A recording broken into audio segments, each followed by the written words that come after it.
Sveiki, turiu gana įdomų serviso keisą, kurią mielai pasidalinsiu su jumis. Kaip matote, pas mane ant stalo šiuo metu yra paguldytas ant šono lempinis stiprintuvas modelis, kurio yra Luxman SQ88 Signature, kuris yra atkeliavęs pas mane iš Japonijos. Kaip matote, tikrai gana dailiai atrodantis aparatas, turintis gana fainą konstrukciją, naudojantis išėjimo trakte KT88 lempas. Driveriuose naudoja 12BH7, prie driveriuose ir fazės keitimo lempa pas mus yra 12AU7 arba 5814A gali būti naudojama. Lygiai taip pat ir signalo stiprinimo, būtent įėjimo signalo stiprinimo, taip pat yra naudojamos lempas tokios pačios 5814A arba 12AU7.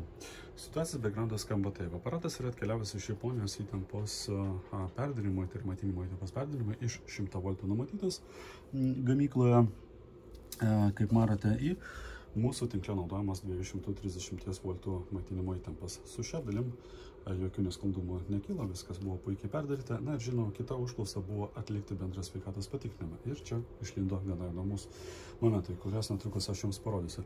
Pradėsime galbūt nuo to, kad transportavimo metu šis stiprintuvas buvo gavęs fizinį smūgį, tai yra panašu, kad jisai buvo arba suspaustas, arba buvo nukritęs, nes keidžas viename iš kampų yra gana smarkiai sulenktas. Ir būtent šioje vietoje, kur mes matome lempas, iš kurių viena iš KT88, panašu, kad bus nukentėjęs būtent nuo to smūgio. Aš turiu tokį įtarimą, nes gana yra keistas elgesys šios lempas, kuris yra žinomas, tačiau praktikoje aš esu su juo susidūręs pirmą kartą.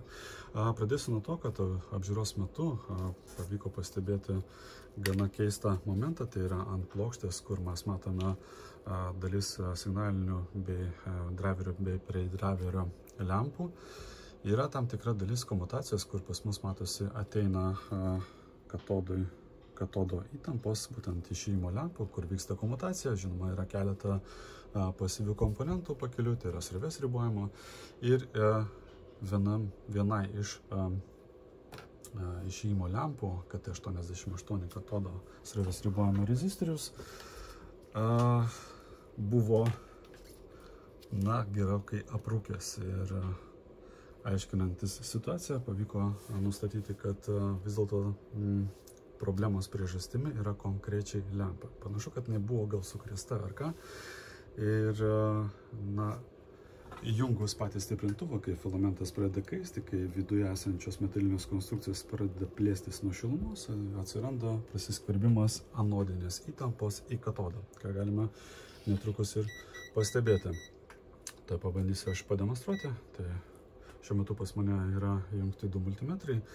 Jie nuima įtampą katodo būtent pačio vienai ir kitai lempai. Tai mes turime aparatą dirbantį push-pull konfiguraciją. Tai reiškia, kad jisai išėjime turi dvi lempas, kurių viena aptarnauja vieną pusperiodį, kita aptarnauja kitą pusperiodį. Tai mes turime, galima sakyti taip, vienodose taškuose, tai yra vienos lempos yra vienas multimetras, kitos lempos katodo matavimo yra kitas multimetras. Jungime patį stiprintuvą, mes galime stebėti, kad po truputėlį kyla įtampa. Mes čia turime maždaug matyti -67, -66 voltus įtampos, kol stabilizuojasi visi. Ir mes matome, kad pradėjo lipti įtampa iki 500 voltų. Tai problema yra būtent su šia lempa, nes jeigu jas čia išimsiu ir pabandysiu užkurti stiprintuvą, mes galėsime matyti pakankamai stabilų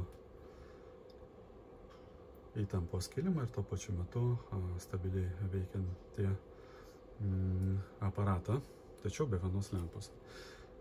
Mes matome, kad stabilizuojasi katodo įtampa prie -66, -67 voltų, maždaug tiek ir turėtų būti nustatyta. Ir šiemus lempa, matosi, kad jinai niekur nebėga į viršų. Toks yra gana įdomus keisas. Pasirodo, nenori, bet lempą reikia keisti, nes jinai turi trumpinančių viduje komponentų, kai pradeda šilti pats filamentas. Tai turime prasiskverbimą anodinės įtampos į katodą. va toks va yra įdomus keisas.